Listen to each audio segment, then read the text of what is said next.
Now, whether we believe about the climate change scenarios or not, the one thing that is a fact is the planet really doesn't care. And when you think about it, the planet has probably gone through many changes in the course of eons, many climate changes. And he figures that the planet is not going to collapse, it's not going to disappear.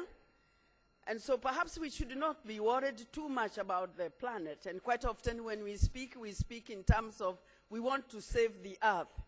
And perhaps the language should change, and perhaps we should not be saying we want to save the earth, because the earth is going nowhere. The people who are really threatened, or the species that is threatened, is us, and maybe many other species.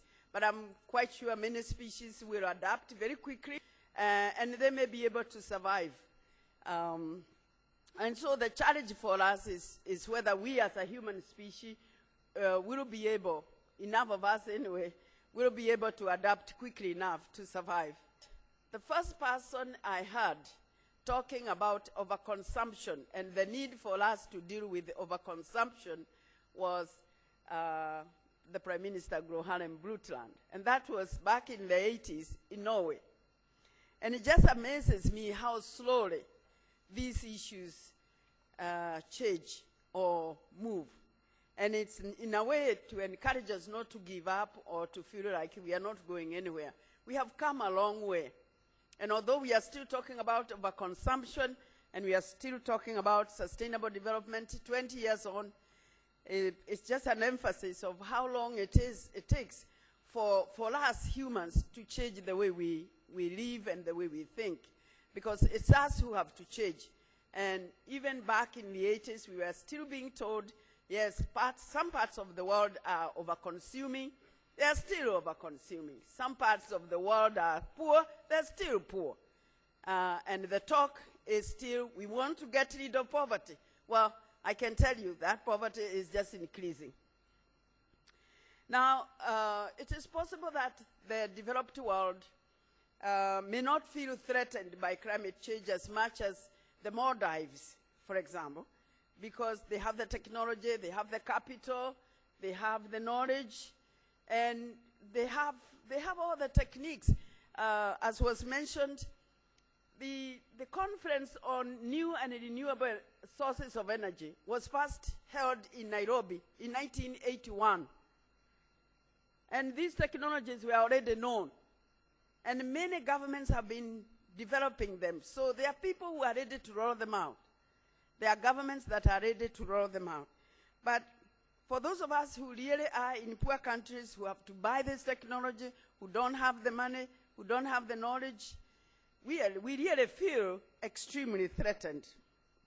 And we need to work very, very hard to convince our fellow brothers and sisters in other parts of the world, especially the developed world, that climate change is going to be more than just an environmental issue. It's going to be a security issue, in my opinion. Because if sea rises, or if land becomes dry, if crops fail, if there is famine, there is going to be massive movements of people. Environmental refugees, you can call them, or climate change refugees. And there will be a great concern whether people are moving within borders or moving across borders. It can easily become a crisis. And when these crises occur, none of us is really safe. And sometimes when I think about this, I think of the amount of money that Europe must spend in the Mediterranean Sea protecting the borders in the south from the North Africans. You know, some of us come all the way from south of the Sahara trying to cross the Mediterranean to the greener pastures in Europe. Now, just imagine if there was more of that in different parts of the world. So it can really become an economic, a security issue. And we should encourage our governments to look into it and not wait until they have to spend so much money to contain people because they have to move. In Copenhagen, there were some very interesting words that were circulating, and I thought that these were really very expressive and kind of indicated why we were not making any move. I heard words like, can we trust them? Or, we do need transparency and accountability. Or, let us be honest.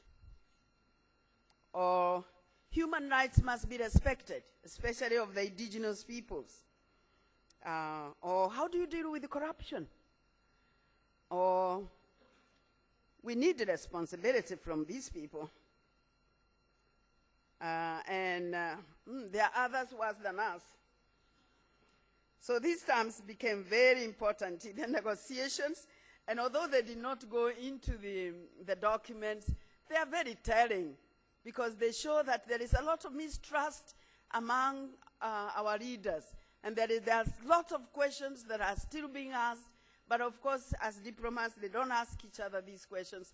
But I also think these are questions we should address, because they do interfere with the negotiations when our leaders eventually get to the table. And maybe they cannot discuss them, but maybe we can. Maybe we can be more open with each other. Thank you very much. Thank you, Madam.